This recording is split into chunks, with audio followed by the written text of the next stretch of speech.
When we move forward to the linebackers, as predicted, Micah Parsons and Keanu Neal were out there starting the game when they were in the nickel. But one of the things that was encouraging, and take this for what you will, is you saw that the Cowboys mixed and matched their linebackers all game long, just like they did in the second preseason game. And Lord, I am hoping that you continue to see that sort of variety in terms of defensive schemes.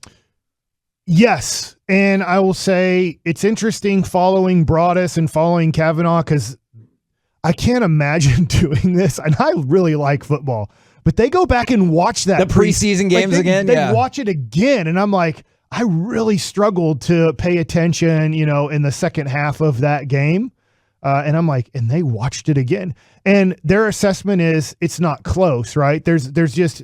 when you watch it, that Micah Parsons, Keanu Neal, Leighton Vander Esch, Jabril Cox, they stand out as these guys can play in the NFL. These guys can avoid blocks. They can take on a block, shed the block. They can run down things wherever it is. And they're like, there's one guy who can't. And I think the good thing about Dan Quinn is I don't know how he's doing this, to be honest, with Jerry Jones and family. But it's like they've convinced the Jones family, I know how much money you've given him. I know how much money he's going to make this year. We can't play him and be a successful defense because it is somewhat of playing 10 on 11 football. And it seems like, we'll see when we get to regular season and everything, it seems like the Jones family is relenting on the story and going, we will put out the best linebackers on the field. We're not going to put out a guy who really struggles in the NFL because of injury. He would have been a good player if he wouldn't have got hurt. But because of injury, he really can't play in this league. And finally, it seems like they're letting the defensive coordinator say, we got to put out the four guys that are by far better than him.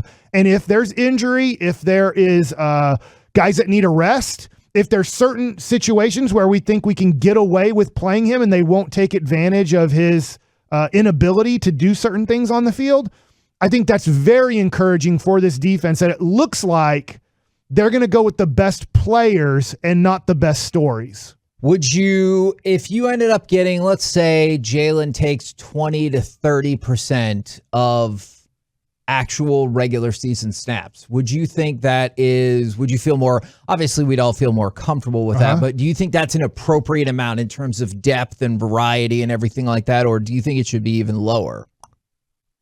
I think that's okay.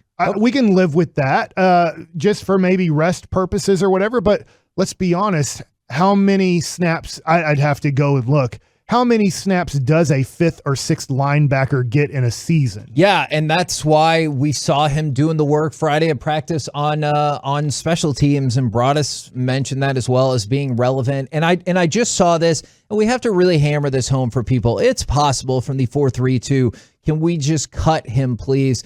It doesn't make financial sense whatsoever to go ahead and make that cut until after the season is over. Like, I think the overall savings would actually legitimately be $500,000. And for people who are like, well, what about the savings next year? But you could just cut him after the season. Like, you just brought it up.